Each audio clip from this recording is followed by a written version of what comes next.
Now I'm going to present you the Taburiente volcanic caldera in La Palma Island as a new IUGS geological heritage site. This site is relevant because the volcanic landform known worldwide as Caldera was named after the first use of this local term in this site in the beginning of the 19th century. Canary Islands is located just in front of the west coast of Africa, is the southernmost territory of Spain, and they are made by 8 main islands. La Palma, who is located in the northwest part of the archipelago, is located in this site, and its size is about 29 kilometers wide and 47 kilometers long. And the highest altitude is 2,426 meters deep. So this confers this island in a very strong relief, with this main feature just in the middle of the big and main volcanic edifice called Caldera de Taburiente. With respect to the geological context, this archipelago is located just and is related to the tectonic framework of the Atlantic Ocean. It's just in the beginning, in the transition from a transfer fault that is just going to cross and to build the Atlas Mountain. So this kind of archipelago is highly controlled by tectonic, and the theory of the hotspot is not strongly applied to this archipelago. From the geological point of view, Caldera de Taburiente is just located in the middle of the north edifice, volcanic edifice, and is one of the best examples of a deep erosive volcanic caldera where great erosive processes that predominate in an oceanic volcanic environment.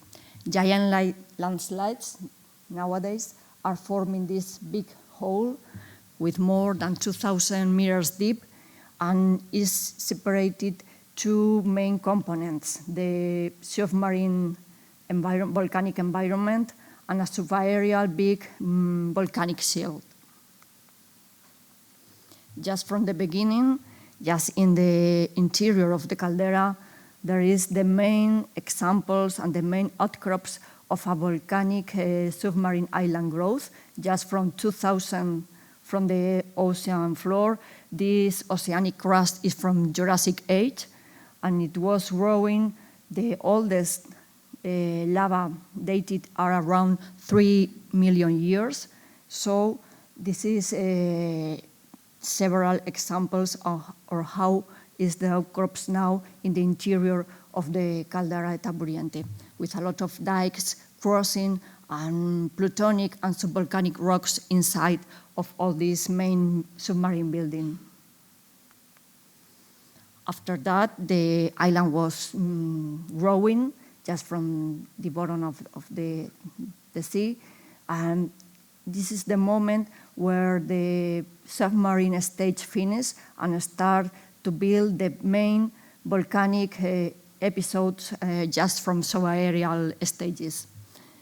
After these processes of intense dike intrusions, and a small metamorphism was created into the pillow lava deposits.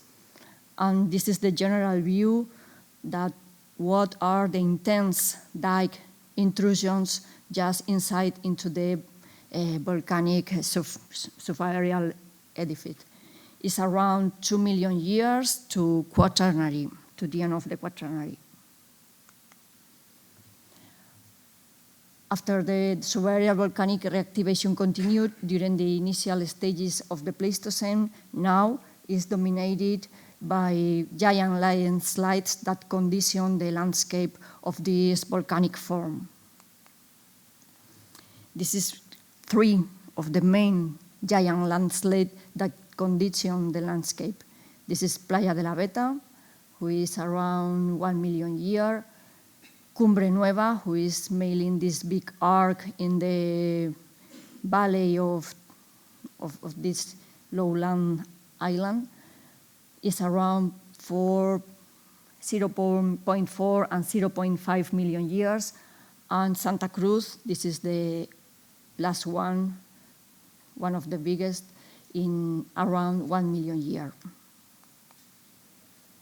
After that big giant landslides, a big volcanic edifice is closing the caldera, around 0.4 and 0.2 million years, that closed and formed a lake inside the caldera, and after that, the last 125 kilo years is dominated by glacial, interglacial sea level changes, and a deep gorge is open and cross all this part of the volcanic edifice, and now is open to the Atlantic Ocean.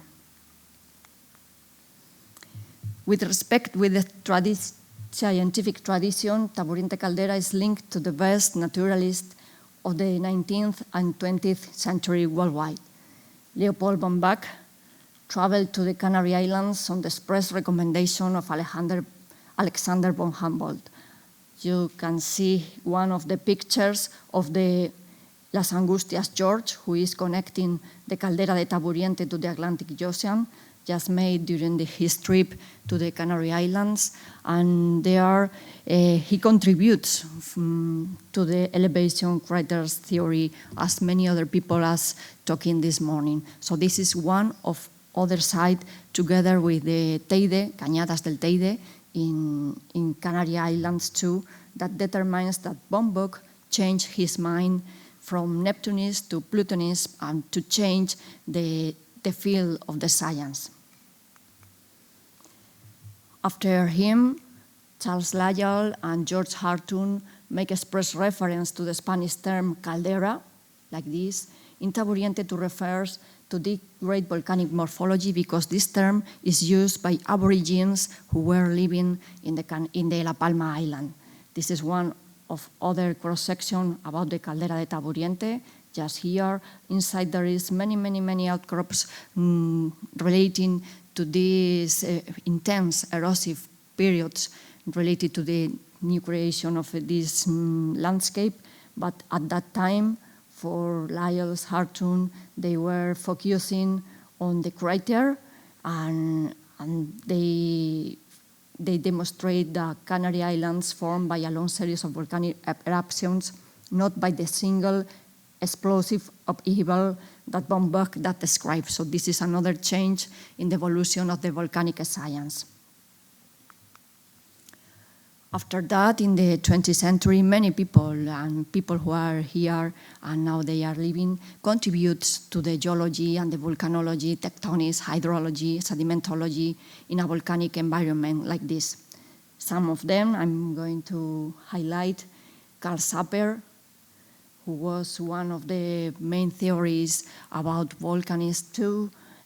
Of course, Hans-Ulrich Schminke and Staudigl, who developed and studied strongly the submarine stages of this edifice.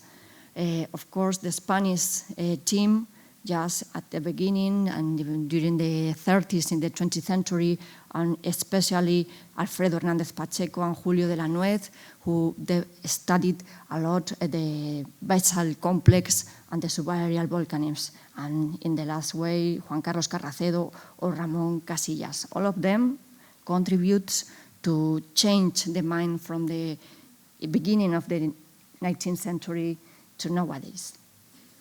The main argument is that this large volcanic structure that forms a crater of 8 kilometers in diameter and more than 2,000 in depth has been the model for defining large volcanic craters from the local name of caldera.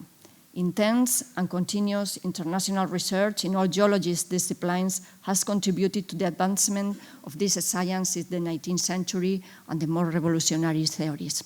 So with this, thank you very much. Muchísimas gracias por su atención.